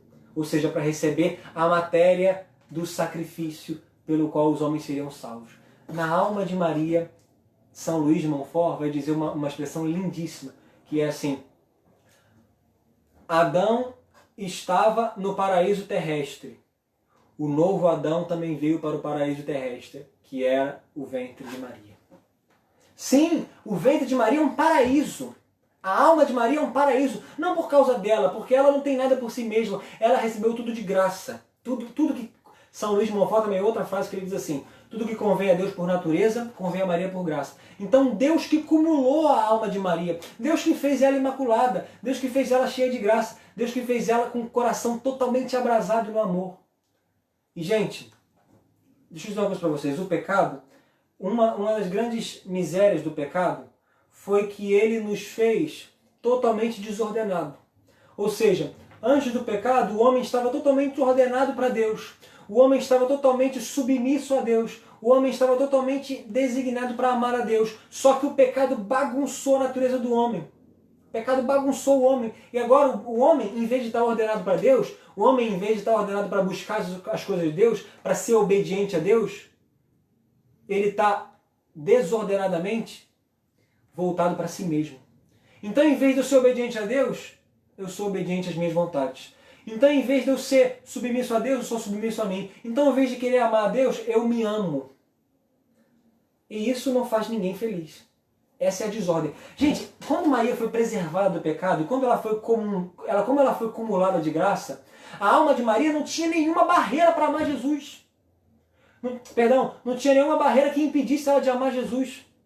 A alma de Maria não tinha nenhuma barreira que o amor de Deus viesse e encontrasse uma barreira. Na nossa alma acontece isso. Deus vem com a graça, Deus vem com uma graça tão forte no sacramento, numa pregação, num momento de oração, só que o nosso pecado dá uma barreira e a graça, ela vem, mas ela esbarra no nosso pecado e ela atua e Deus tem que vir até derrubar o pecado, até nos fazer submissos a Ele, até nos fazer santo. Mas em Maria não teve barreira, gente. A graça divina vinha e penetrava. A graça divina vinha e enchia. A graça divina vinha e até transbordar. Agora pensem comigo. Pensem comigo. Se antes do verbo se fazer carne, o anjo olhou para a alma dela e já disse que ela estava plena de graça, repleta de graça, agora você imagina no momento em que o corpo de Cristo veio habitar no ventre de Maria. Meus irmãos, os efeitos da encarnação do Verbo na alma da Virgem Maria ultrapassa a comunhão mais bem feita de qualquer santo na face da terra. Durante 9 meses, o autor da graça, o autor dos sacramentos, o autor de todo o amor, estava em contato físico com a Mãe de Deus. Estava em contato físico com a Mãe de Deus. E naquele contato físico, ele enchia a alma de Maria de caridade, ele enchia a alma de Maria de graça, porque ali não tinha barreira nenhuma, porque não tinha pecado, não tinha desordem, não tinha imperfeição, não tinha nada. Na alma de Maria não existia barreira para Deus. A alma de Maria era um coração totalmente aberto. O coração imaculado de Maria é um coração no qual Jesus repousou e nunca deixou de repousar. Por isso que o diabo detesta a Mãe de Deus, porque o diabo nunca teve uma brecha no coração de Maria. O diabo teve brecha no meu coração porque eu pequei, o diabo teve brecha no seu coração porque você pecou, o diabo teve brecha no coração de vários santos porque eles não nasceram imaculados, mas no coração da Mãe de Deus ele não teve brecha. Porque Maria é uma fonte selada, como diz a igreja. Maria é uma fonte selada. São Luís usa essa palavra também, São Luís de Montfort. Uma fonte selada. Ali o diabo não se meteu. Ali o pecado não teve lugar. Se Deus fechou a alma de Maria para o pecado, é porque só havia lugar para ele. E Deus ama infinitamente. Deus não se cansa de amar. Santa Teresa de Ávila, no livro das Moradas, ela tem uma frase que é belíssima. Ela fala assim: Deus aprecia muito que não coloquemos limites em suas obras. Porque as obras de Deus são infinitas, são sem limites. E a obra da santificação, a gente não tem ideia de como nós podemos ser santos. Porque Deus pode nos fazer grandes santos. A gente não tem ideia de como Deus pode nos transformar. Não tem ideia. Então, Deus, quando vê uma abertura de uma alma, Deus vem e Deus se debruça naquela alma. Deus se debruça naquela alma para que aquela alma se santifique, para que aquela alma se aproxime dele, para que aquela alma largue o mundo, para que aquela alma seja divinizada pela graça. Só que na nossa alma existem muitas barreiras, na alma de Maria não. Deus fez ela assim. Deus fez ela como uma fonte selada, porque não entrava pecado, não entrava desordem, não entrava imperfeição. Maria, em todo o curso de sua vida, não perdia o foco de Deus. A graça crescia constantemente em Maria. Santo Tomás de Aquino, ele tem uma comparação maravilhosa, que ele diz assim, no comentário dele à carta aos Hebreus, ele comenta assim: a graça nos atrai para o bem, a graça nos transforma, ela nos atrai para o bem. E aí ele diz assim: como é que funciona a graça? A graça na nossa alma funciona assim. Ela funciona como o movimento natural de um objeto caindo. O objeto ele tende para o seu fim. Por exemplo, se você pegar essa caneta e fizer assim, ela vai cair, ela vai para o chão, né? Porque a força da gravidade vai fazer com que ela vá para o chão. E só que vocês sabem disso, sabem que a física funciona assim. A física chama de movimento uniformemente acelerado, né? Que diz assim, quanto mais um objeto vai chegando perto do seu fim, ou seja, para o fim para o qual ele é atraído, ele vai ficando mais acelerado, mais forte, ele vai crescendo de velocidade. Então, se eu jogar essa caneta, ela vai ficando mais rápida, quando chega perto do chão da mesa, ela está mais rápida. E ele fala que a graça tem esse movimento. Como uma alma santa, quando ela dá abertura para Deus, a graça ela vai sendo como um movimento uniformemente acelerado. Ela vai fazendo com que cada vez mais a alma caminhe para Deus, que é o seu fim último. Assim como a caneta ela é atraída para o chão, para o centro da Terra, como a força da gravidade, né, e vai ficando mais rápida à medida que chega próximo do seu objetivo, assim quando nós vamos chegando mais próximo de Deus, nós vamos crescendo mais em caridade, crescendo mais em amor, crescendo mais em afeto por Deus. Assim. Só que a alma de Maria não tinha impedimento para a graça. Então a graça que cresce como num movimento uniformemente acelerado, veio e veio e veio, começou a crescer, começou a crescer, começou a crescer. E aí, meus irmãos, pensem numa coisa. Se ela já era cheia de graça antes de o Verbo encarnado vir ao seu coração, ao seu corpo, imaginem quando Jesus veio morar dentro dela. Ela recebeu um aumento muito maior de graça. Muito maior de graça. Então a alma de Maria, meus irmãos, é algo que nós não podemos pensar como realmente é. Quem acompanhou as formações do Padre Dalvan vai lembrar que o Padre Dalvan falava, que o Fulton Sheen dizia que a santidade de Maria é algo que nós não podemos imaginar. É algo que nós não podemos conceber, porque é muito grande, é muito maior do que nós podemos imaginar. Porque Deus fez coisas grandiosíssimas. Deus fez coisas grandiosíssimas. Como diz aquela palavra de Santa Isabel, né? Bem-aventurada aquela que acreditou, porque será cumprido o que o Senhor lhe prometeu. Bem-aventurada Virgem Maria. Então, meus irmãos, é belíssimo, porque a Virgem Maria esteve intimamente ligada a Jesus Cristo. Ela deu o corpo de Cristo. Ela deu a Jesus o seu corpo que ele iria oferecer na cruz. Então, assim, Nossa Senhora esteve ligada ao mistério da vida de Cristo como ninguém. Vocês imaginem, agora imaginem essa cena, gente. Imaginem a cena comigo aqui. Imagina Nossa Senhora amamentando Jesus. Imagina aquele que os céus e a terra não podem conter, recebendo um alimento de uma mulher. E de uma mulher santa. Da maior das santas. A Virgem Maria amamentando Jesus e amando a Jesus. Amando. Ela dando do seu leite humano para ele e ele dando do seu leite divino para ela. Que transfusão de amor. Que troca de amor. Que maravilha de amor. E que maravilha de amor quando, muito tempo depois, o mesmo amor, na verdade não é o mesmo amor, é um amor muito maior, porque o amor em Maria só cresceu. Muito tempo depois que Jesus morreu, ressuscitou, subiu ao céu, enviou o Espírito Santo para a igreja. Imaginem a Virgem Maria recebendo a comunhão eucarística de São João. Imaginem Nossa Senhora recebendo com toda a fé que ela tinha no coração, a fé inabalável, sabendo que aquela aparência de pão era o próprio filho que ela tinha gerado. É isso que Jesus quer fazer conosco. É assim que tem que ser as nossas comunhões. É uma troca de amor, uma troca de afeto. Gente, Maria, quando olhava para aquela criança singela, aquela criança indefesa, aquela criança inocente que ela tinha nos seus braços, que ela amamentava no seu seio, ela sabia que ali estava a plenitude da divindade. Uma fé inabalável.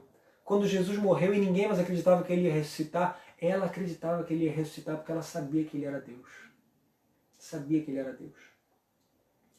Maria conhecia, antes mesmo do anjo vir visitar, ela conhecia as profecias messiânicas, era uma boa judia como era, conhecia as profecias de Isaías falando do servo sofredor, falando do Messias. Ela meditava, ela era uma mulher de fé, uma mulher que tinha Jesus, que tinha Deus no seu coração e que rezava.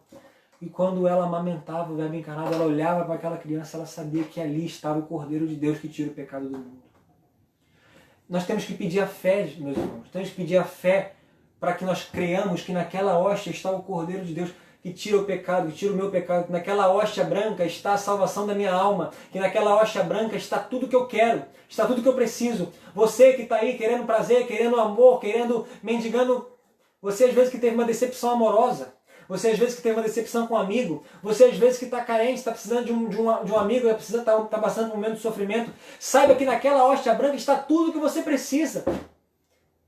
Naquela hoxa branca está todo o seu consolo, naquela hoxa branca está toda a alegria, está toda a felicidade, está toda a beatitude, porque ali está Deus, que é a causa de todas as coisas. E Deus vem a nós por Maria. Que maravilha saber que Deus vem a nós por Maria. Mas eu queria dar mais um passo nessa formação. Porque Maria, gente, ela contribuiu para a salvação, vocês acabaram de perceber isso. Ela contribuiu dando o corpo de Cristo, dando a natureza humana a Cristo. Ou seja, Maria deu a natureza humana através do qual a pessoa divina se uniu. E através da qual a pessoa divina morreu na cruz, através dessa natureza humana. Então, meus irmãos, só acontece o seguinte: a Santíssima Virgem, ela não só contribuiu fisicamente para Jesus morrer na cruz. Ela não só contribuiu fisicamente. Ela não só deu o corpo humano a Jesus Cristo. Jesus não nasceu dela só para tomar o corpo humano e tchau, tchau Maria. Não, senhor. Não, senhor. Não, senhora. Maria Santíssima não só contribuiu fisicamente, mas ela contribuiu também moralmente para Jesus. Sabe por quê? Sabe por quê? Vou dizer para vocês. Porque o mistério da encarnação não pode ser dissociado do mistério da redenção. Jesus se encarna para morrer. Jesus se encarna para nos salvar. Quer ver como é que eu provo isso? Pelo próprio credo. Né? O credo niceno-constantinopolitano diz assim: e por nós homens e pela nossa salvação, por nós homens e pela nossa salvação, desceu do céu e se encarnou no seio pelo Espírito Santo, no seio da Virgem Maria, e se fez homem. Qui propter nos homines et propter nostrum salutem, descendit de cielo et incarnatus est. Ou seja, por causa de nós homens e por causa da nossa salvação, desceu do céu e se fez carne. Ou seja, ele se fez carne para morrer, por causa de nós homens e por causa da nossa salvação.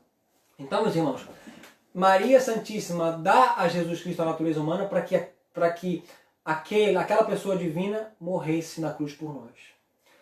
Então, a Virgem Maria está associada moralmente também ao mistério da redenção.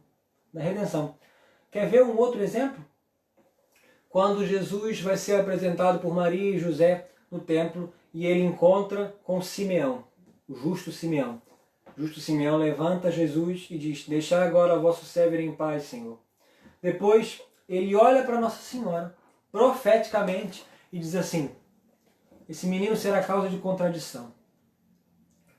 Por causa dele serão revelados muitos pensamentos de Israel.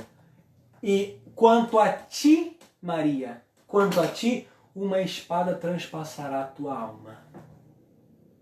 Ou seja, tudo que ele vai sofrer, você vai sofrer também.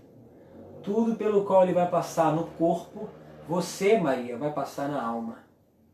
Ou seja, a redenção que ele vai fazer ofertando o seu corpo em sacrifício, você vai ter parte nela. Porque você deu a vida dele e agora você vai ter parte nela, sofrendo na sua alma. E para vocês não dizerem que isso é coisa da minha cabeça, eu estou aqui com uma definição dogmática do Concílio Vaticano II, Lumen Gentium, capítulo 8, que fala de Nossa Senhora. Número 61 diz coisas belíssimas. Eu recomendo vivamente que vocês leiam a Lumen Gentium, no capítulo 8, que fala sobre Nossa Senhora. É profundíssimo. Tem muita gente que fala do concílio, que o concílio não tem nada dogmático, não sei o quê. Gente, leiam, que é belíssimo, é belíssimo. Número 61 diz assim: a Santa Virgem, eternamente predestinada a ser Mãe de Deus na perspectiva da encarnação do Verbo, tornou-se na terra, por disposição da Providente, ilustre Mãe do Redentor, sua primeira e generosa associada, ou seja, Maria está associada a Jesus Cristo. Mas olha a palavra que o concílio está usando? Está associada ao Redentor. Ou seja, aquele que redime. Ela está de modo ilustríssimo, unicamente, de modo único, está associada ao Redentor da humanidade, aquele que redime. Né? Concebendo o seu filho, dando-o à luz, alimentando, apresentando-o ao Pai. Olha a palavra do concílio agora. Cooperou de maneira toda especial com a obra do Salvador. Gente, o que é cooperar? É operar com. É operar com. Por isso que vários papas já usaram o termo relacionado a Maria de corredentora. Tem gente que se escandaliza com esse título. Não se escandalize, isso é belíssimo. Isso é belíssimo. Vários papas já utilizaram. Poderia falar muito mais sobre esse título, mas deixa para uma outra hora. Olha o que o concílio está dizendo.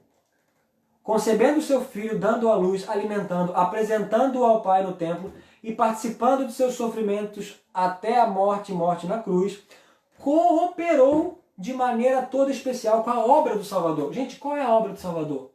A obra do Salvador é a obra da salvação, através da qual eu e você somos salvos, através da qual eu e você conseguimos o céu. Então Maria cooperou. Não dá para separar Maria da obra de Jesus. Tá? Se você acha isso, você está errado. Não dá para separar a Virgem Maria. O concílio está dizendo isso aí, definição dogmática do concílio. Todos nós temos que crer. Ela cooperou, ou seja, ela obrou, ela trabalhou com Jesus. Cooperou de maneira toda especial com a obra do Salvador. Pela obediência, pela fé, pela caridade ardente. Para que, olha agora, essa é a palavra-chave desse número do concílio. Ela cooperou para quê? Para a restauração da vida sobrenatural das almas. Por isso a nossa mãe na ordem da graça. Gente, o concílio está dizendo o seguinte. Maria cooperou pela obediência, pela fé, pela caridade ardente para a restauração da vida sobrenatural. Gente, o que é vida sobrenatural? Vida sobrenatural é vida divina. Vida sobrenatural é aquela vida da Trindade que Jesus veio trazer a nós pelos sacramentos. Ele nos trouxe isso pela cruz e pela ressurreição, mas que se atualiza na nossa vida através dos sacramentos, através da comunhão de modo especialíssimo. E o concílio está dizendo que Maria cooperou para a restauração da vida sobrenatural. Ou seja, se você quer ter vida sobrenatural, se você quer ter vida divina, se você quer ter vida de união com Deus, se você quer ter vida de oração, se você quer vida de santidade, você precisa ser devoto de Maria porque ela cooperou com Jesus. É óbvio que Jesus é o mediador universal, Jesus é o Redentor, e só Ele é o Redentor. Maria é corredentora de modo subordinado a Cristo. É óbvio que ela não salvou a humanidade da mesma forma que Jesus salvou. Ela não é salvadora. Quem é salvador é Jesus. Ela é corredentora na medida em que ela participa da salvação de modo subordinado e secundário. Então, meus irmãos, Maria cooperou com a obra de salvação, ou seja, ela cooperou para aquela obra através da qual Jesus nos trouxe para Ele. Aquela obra que é atualizada no sacramento, que é atualizada na missa, que é atualizada na comunhão sacramental, quando eu me uno a Jesus Cristo e eu posso me unir a Jesus Cristo como amigo, como esposo se une à esposa, num ato de amor, eu posso me unir neste sacramento. Maria teve parte nisso, porque os sacramentos tiveram origem na cruz. Maria cooperou para essa graça que nós temos através dos sacramentos. E aí, meus irmãos, nós falamos que Maria cooperou na encarnação, cooperou na redenção, cooperou em tudo da vida de Cristo. Nós falamos das graças que Maria recebeu na alma dela, que a alma de Maria é uma alma maravilhosa, é uma alma na qual Deus sempre foi amado e foi amado como ninguém. E nunca vai haver alguém que ame mais a Deus do que Maria, nunca vai haver nenhum santo vai amar mais a Deus do que Maria amou, nenhum santo. Mas agora, para encerrar, para ir para a nossa parte final da formação, eu queria dizer para vocês, qual é a relação de Maria e a obra da redenção conosco e a nossa comunhão? A relação é a seguinte, meus irmãos. Maria Santíssima deu Maria Santíssima deu vida, gerou a cabeça da igreja, que é Jesus Cristo. Maria Santíssima gerou Jesus Cristo, que é a cabeça da igreja, porque a igreja de São Paulo é o corpo místico de Cristo. Maria Santíssima é a mãe da igreja, porque gerou a cabeça da igreja. E no alto da cruz, João, capítulo 19, versículo 25, seguinte, Jesus olha para a Virgem Maria e diz: mulher, eis aí teu filho. Ela fala isso, ele fala isso falando para Nossa Senhora, olhando para São João. E São João ali representava a igreja. Ou seja, ali Jesus dá à igreja uma mãe. Jesus dá à Virgem Maria, à igreja, todo mundo como filhos. Ele que era o filho, por excelência de Maria, ele que é Deus também, entrega à Santíssima Virgem a filiação de toda a igreja e de toda a humanidade. São João, que já era bispo, já era ordenado, tinha sido ordenado na noite anterior, quinta-feira santa, representava a igreja, era o único representante da igreja ali, porque todos os apóstolos tinham fugido. Não tinha nenhum bispo ali, não tinha nenhum ministro ordenado. Só São João. E ali, na figura de São João, na pessoa de São João, Jesus entrega a Maria à igreja. E aí lembram que eu falei que a palavra de Jesus é uma palavra sacramental? Ou seja, a palavra de Cristo realiza o que significa. Então Jesus, no alto da cruz, morrendo, entregando tudo que tinha de si, ele, num gesto simbólico, São João representava a igreja. Então ele estava significando que Maria agora era mãe da igreja, Maria agora era mãe dos filhos de Deus, daqueles filhos que ele tinha resgatado por seu sangue. Ele estava simbolizando a maternidade de Maria na figura de São João. Só que a palavra de Cristo realiza de fato o que significa. Então, a partir daquele momento, de modo especialíssimo, ela se tornou verdadeiramente nossa mãe. Nossa mãe. Então, meus irmãos, ela se tornou verdadeiramente nossa mãe.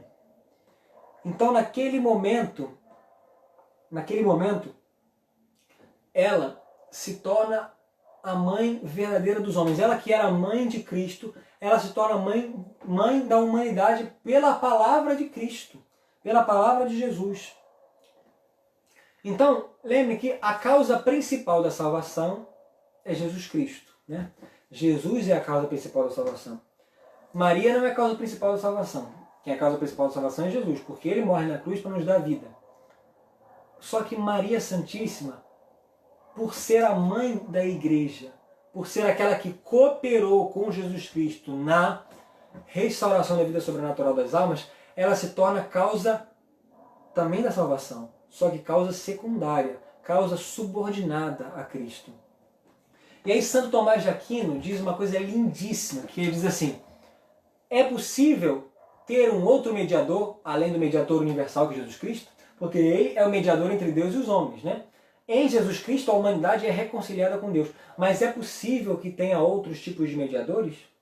Santo Tomás diz, sim, é possível. Como? Mediadores secundários, causas secundárias. E Santo Tomás diz assim, os mediadores secundários são mediadores de forma dispositiva ou ministerial. Por exemplo, os sacerdotes são mediadores entre nós e Deus. Quando você vai se confessar, Deus dá uma graça na sua alma através da qual você recebe o perdão dos pecados. A graça da absolução é uma graça eficaz que perdoa os seus pecados. Só que essa graça vem de Deus. A graça é Deus que dá. Só que Deus dá por meio de um sacerdote, através do ministério do sacerdote. Então, o sacerdote é uma causa ministerial. É um mediador ministerial. A Santíssima Virgem não é uma causa ministerial, porque ela não tem ministério na igreja. Mas olha que coisa maravilhosa, meus irmãos. E aí é que entra a nossa vida espiritual. Maria Santíssima, por ter cooperado de modo único, de modo que nem os apóstolos cooperaram, ela é a causa dispositiva da salvação. Ou seja, Maria sendo nossa mãe, ela nos predispõe para receber os influxos de Cristo. Porque entenda uma coisa, gente. Jesus se deu todo a Maria quando se fez seu filho. Maria tinha autoridade sobre Jesus. Maria era mãe de Jesus. Maria era mãe de verdade, não era mãe de mentira, era mãe de verdade. Então ela tinha autoridade. Qualquer mãe tem autoridade sobre seu filho. E quando Jesus deu a igreja como deu a Maria, deu a igreja para que Maria fosse mãe da igreja, ele de fato estava dando a Nossa Senhora autoridade sobre nós. Autoridade sobre os batizados. De modo que Maria pode influenciar a nós. De modo que a Santíssima Virgem pode e deve, e ela o faz, ela interfere na nossa vida espiritual, através da sua intercessão. Não só através da sua intercessão, ela faz milhares de coisas, dentre as quais ela nos predispõe para receber as graças de Cristo. Por isso que a igreja também chama Nossa Senhora de medianeira universal das graças. Desde o Papa Pio XI, o Papa Bento XV aprovou esse título, Medianeira Universal. O Papa Pio XI compôs uma missa para Nossa Senhora Medianeira Universal.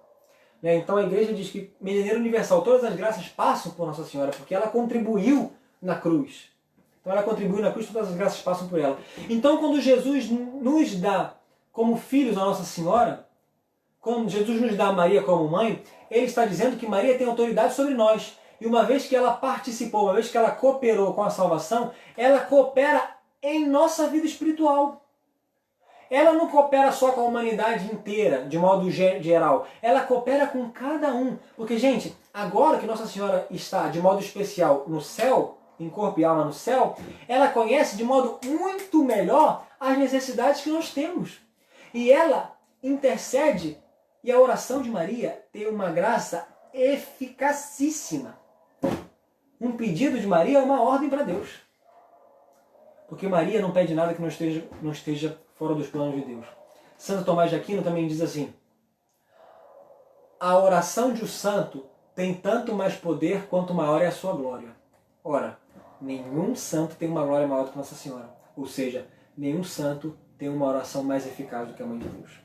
Então, meus irmãos, a Mãe de Deus, que tem uma caridade ardente, que tinha um amor ardentíssimo por Jesus e ao mesmo tempo tinha um amor ardentíssimo nas almas, quando Jesus disse para Maria: eis aí o teu filho, naquela hora aquela palavra realizou o que significava e na alma de Maria aumentou de forma absurda o amor por nós. O amor por nós, o amor por mim, o amor por você. Na alma de Maria aumentou, transbordou o amor por nós, de modo que ela trabalha como ninguém pela nossa salvação. Ela trabalha como ninguém pela nossa salvação. Então, meus irmãos, na Santíssima Virgem nós temos uma intercessora única. Nós não só uma intercessora, nós temos uma mãe. E uma mãe olha para as necessidades do filho, e que mãe não mudaria tudo para ver o filho melhor? Quando uma mãe olha para o filho pecador, doente, ela faz de tudo para que aquele filho largue a doença e seja salvo. Então, meus irmãos, nós já estamos encerrando. Eu já digo a vocês, se vocês tiverem alguma pergunta, podem mandar, a gente tenta responder. Se eu não conseguir, paciência. Se quiserem uma pergunta, podem já ir mandando. Eu já vou encerrando dizendo isso, que assim,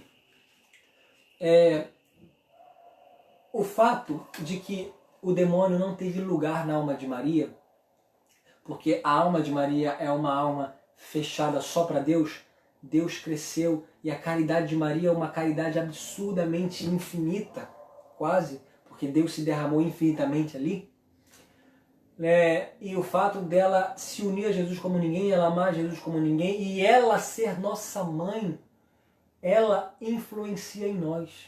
Gente, a Virgem Maria influencia na nossa vida espiritual. A Santíssima Virgem influencia na minha vida, na sua vida. Então, qual é a relação dela com a comunhão eucarística? A relação dela com a comunhão eucarística, com a nossa comunhão eucarística, é que primeiro ela nos deu aquele que nós comungamos. Ou seja, ela já tem uma autoridade sobre Jesus Cristo. Jesus Cristo quis se submeter a Maria, né? Diz lá na passagem da perda e o encontro no templo: Jesus voltou para Nazaré com seus pais e era-lhe submisso. Jesus é submisso a Nossa Senhora. Então ela tem autoridade sobre Jesus Cristo. E na nossa comunhão, meus irmãos, nós estamos no momento tendo contato físico com o autor da graça. É Ele quem nos santifica. É Ele que nos santifica. E na alma de Maria existiu uma comunhão perfeitíssima, única, entre ela e Jesus. E se ela pode interferir em nós, interferir na nossa vida, nós precisamos rezar muito a Nossa Senhora. E eu te convido nesse momento final. Eu sei que a gente está em pandemia, as igrejas ainda não estão abertas, mas nesse momento ainda que nós estamos nos preparando para a volta das missas, se Deus quiser, já as igrejas abrem, mas uma hora com certeza elas vão abrir, e quando elas abrirem, você voltar a comungar, você voltar a receber Jesus Eucarístico, leve Nossa Senhora para a sua comunhão. Desde já esse momento em que você não está comungando, em que você use esse momento para se preparar, reze a Nossa Senhora, peça para que ela te disponha a receber Jesus. São Tomás está dizendo aqui, São Tomás diz, Maria é causa dispositiva da salvação, ou seja, ela te dispõe para receber Jesus. Ela te dispõe para receber as graças inumeráveis que Jesus tem para você na comunhão. Na comunhão, Jesus tem graças infinitas de amor. Jesus tem graças infinitas de santidade. Jesus quer se unir a você como um esposo se une a sua esposa. Jesus quer comunicar a você as graças do coração dele. Mas muitas vezes Jesus não encontra um terreno fértil na sua alma, no seu coração, porque você não está amando a Ele como Ele deve amar. Você não tem fé. Às vezes você não está preparado. Então você tem que pedir a Nossa Senhora para que Nossa Senhora te ensine a comungar. Nossa Senhora te ensine a abrir o coração para Deus. Nossa Senhora te dê abertura. Nossa Senhora prepare o seu coração para que Jesus venha habitar. Da mesma forma que Jesus, quando veio no ventre de Maria, ficou felicíssimo, porque ele recebia dela um amor infinito. Ele recebia dela um amor infinito porque ele que colocou aquele amor ali. Ele fez Maria amá-lo de forma única. Por isso que Jesus era felicíssimo por estar no coração de Maria. Então, meus irmãos, se a Virgem Maria é aquela que amou Jesus com todo o coração, ela precisa nos ensinar. Porque ela é tua mãe. Ela interfere na tua vida. Porque ela interferiu na tua salvação. Ela interferiu na salvação que Jesus se nos deu na cruz. Ela interferiu na nossa salvação. Então, meus irmãos, nós precisamos suplicar muito a Nossa Senhora que ela nos ensine a comungar bem. Que ela nos ensine a amar Jesus. Que ela nos ensine a adorar Jesus. Que ela nos ensine a dar a vida. Que ela nos ensine a comungar. E quando você receber Jesus, comungue com fé. Peça a fé. Nossa Senhora aumenta a minha fé. Nossa Senhora faz Jesus aumentar a minha fé. Comungue com fé. Quando você receber Jesus, esqueça tudo. Fique com Ele. Ame a Jesus. E quando acabar a missa, não vai embora correndo. Mesmo que você não possa ficar muito, fica um pouquinho com Ele. Fica um pouquinho com Ele porque Ele está ali. Naquele momento, gente, fisicamente em que a hóstia consagrada está tocando o seu estômago, o corpo de Cristo está tocando você. E em Cristo habita corporalmente toda a plenitude da divindade. Ali não tem nenhuma barreira para a graça. É um momento especial, muito especial. Então aproveita aquele momento que não tem nenhuma barreira. Aquele momento acontece quase o que aconteceu como a encarnação do Verbo. É você e Ele. Peça à Virgem Maria que te dê um amor maior por Ele. Peça à Virgem Maria que te ensine a comungar, que te ensine a recebê-lo. E não trate Jesus como um pão. Não trate Jesus como um pedaço de pão. Porque Ele é o Verbo encarnado que se nos dá em alimento. Ele vem nos alimentar. Ele vem nos saciar. Não percamos esse alimento. Não joguemos aos cães este alimento. Não joguemos aos cães. Porque hoje, na sequência de Corpus Christi, nós rezamos, né? Na sequência de Corpus Christi, né? O Cristo inteiro se dá, mas os efeitos são diversos. Aos bons é um efeito, aos maus é outro efeito. Então, meus irmãos, nós sempre recebemos Jesus. Todos nós recebemos o mesmo Jesus. Mas os efeitos nas almas são diferentes. Porque as disposições das nossas almas são diferentes. Quantas vezes nós recebemos Jesus com uma disposição muito ruim, muito mal.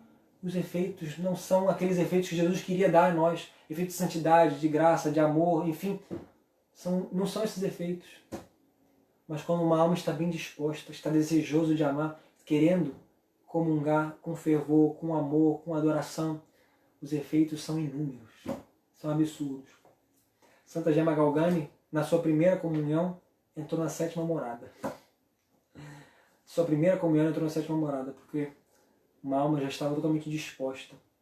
quando Jesus entrou na alma dela, e houve uma união perfeita. Então, meus irmãos, é isso. Peçamos a Nossa Senhora que nos ajude a comungar Jesus com todo o coração, com todo amor, com toda a fé. Eu não sei se alguém tem alguma pergunta, eu vou dar uma olhadinha, mas eu não estou vendo nenhuma pergunta por enquanto aqui.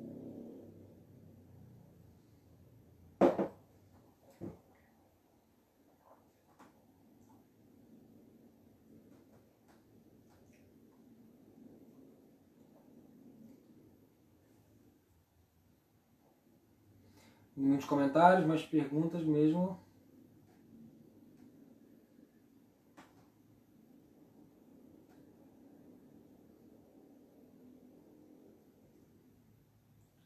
Bom, eu acho que acho que ninguém perguntou não, né? Não sei se eu estou vendo. Aqui eu acho que não estou conseguindo abrir todos os comentários, mas se tiver depois alguma pergunta eu posso responder depois no Facebook, também se for o caso, tá bom? Então, meus irmãos, obrigado. Foi muito bom falar sobre Nossa Senhora, é muito bom falar sobre Nossa Senhora e sobre a Eucaristia. Obrigado por participarem, né? Que Nossa Senhora possa abençoar todos vocês, Nossa Senhora possa fazer de vocês homens e mulheres muito santos, que amem muito a Jesus. Que Jesus, quando repousar na alma de vocês na comunhão, encontre uma digna habitação e fique feliz por receber amor de vocês. É isso que eu peço hoje na minha oração, que a gente saiba amar Jesus na comunhão. Então, meus irmãos, muito obrigado. Fiquemos ligados aí, na próxima quinta-feira nós vamos ter mais uma formação, semana que vem, com o seminarista Glauber, né? Com o meu irmão que está aqui comigo.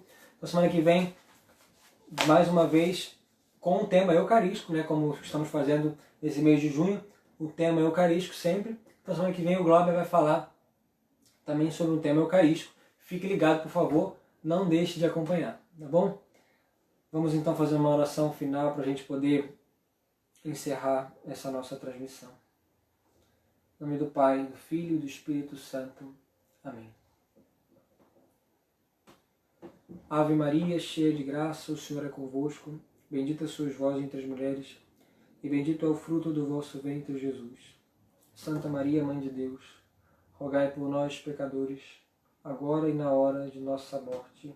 Amém. Nossa Senhora, nós te agradecemos pela tua maternidade tão fecunda para conosco. Nós te agradecemos por ser uma mãe que não desiste de seus filhos, por ser uma mãe tão presente nas nossas almas. Ajuda-nos a comungar com muito amor a Eucaristia, a comungar com muita fé, com uma caridade ardente. Nosso coração se abra cada vez mais a Jesus Cristo. Glória ao Pai, ao Filho e ao Espírito Santo, como era no princípio, agora e sempre. Amém. Nossa Senhora, Rainha dos Anjos, rogai por nós. Em nome do Pai, do Filho e do Espírito Santo. Amém.